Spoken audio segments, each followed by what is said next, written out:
कोणार्क भगवती पीठरे धूमधाम रे पालित होउछि रज उत्सव। मां को दर्शन सह दोली रे झुलुछंती झियो बहु। पर्यटकों सहित प्रत्येक दिन हजार हजार लोकों भिड़ जमुछि।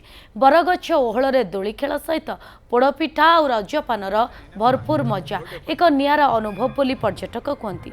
कोणार्क भगवती पीठरू अधिक सूचना देउछंती आम प्रतिनिधि मिलन महांती। ओडिशार गणपर्व तथा कृषिभित्तिक पर्व रज आज तार द्वितीय दिन तथा मझी रज बोली कहुए। मझी रज कोणार्क अर्क क्षेत्र में धूमधाम पालन कर रज उत्सव। खास कर आम अच्छु कोणार्क भगवती पीठरे और भगवती पीठ रज पालन करने एक नियारा मजा थाए। खास कर आम जा आम पाखे अनेक ये अच्छा युवती मैंने जे कि सेमाने आसिचंती रज पालन करने। खाली युवती नुहति आबड़ा बुद्धा बनिता ये रज पालन कर कहीं एठारे रज पालन करने गोटे स्वतंत्रता थाए। सीधा सड़क जा कौन कह आज्ञा ये जो रज उत्सव आज हूँ तार द्वितीय दिन आपड़ जहाँ कहते मझी रज रज उत्सव कौन रही परंपरा आपण मैंने कौन सब केमी रज उत्सव पालन करती।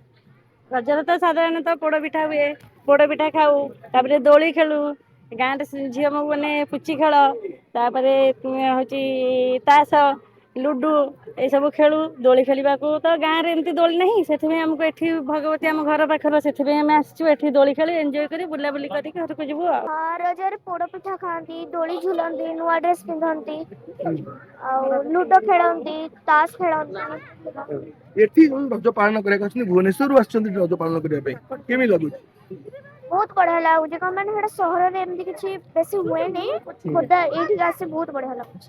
रज हूँ गोटे ओडिशार गणपर्व, गोटे भल पर्व। ए 3 दिन पालन करा जाए। स्पेशली कृषि कार्य सब बंद रही है। झी बो मैंने नुआ नुआ पोशाक पिंधती, नुआ नुआ पोशाक पिंधती, पिठा खाती, समस्त घर बुलाती। स्त्री लोक मैंने कम किसी करती ना, संपूर्ण रेस्ट दि जाए। रज गोटे बहुत भल लगे। नुआ नुआ पोशाक पिंधि चारिआडे बुलबे, दोली खेलिबे। झील मानक स्वतंत्र थाए। आग काल जो चप्पल पिंधा मना थिला, कदली पाटुआरे जो करके चप्पल पिंधती। आउ रज आग झील पिला मैंने किसी काम करती। आम सब बेले पान खाई न तो कि रज बेले खाइला बेले अधिक मजा लगे। तो रज को आम पान खाई तो भल लगे। रजर पान हूँ बहुत नियारा।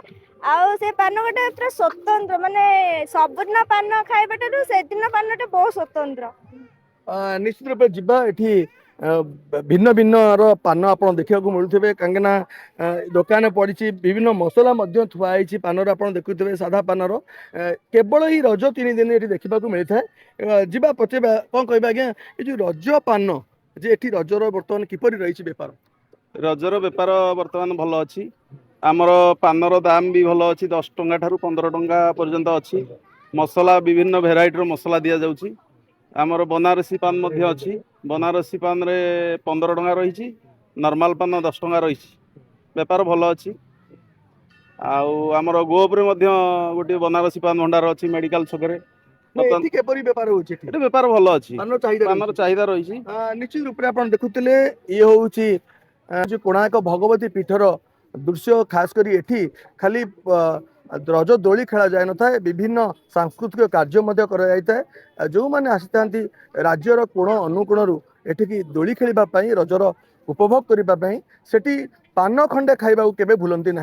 निश्चित रूप कहीपर रज उत्सव कोणार्क एक नियारा ढंग से पालन कराउछि एवं जो पर्यटक आसुचंदी नियारा ढंग से उपभोग कर। कोणार्क भगवती पीठरू मिलन महांती, न्यूज़ 7।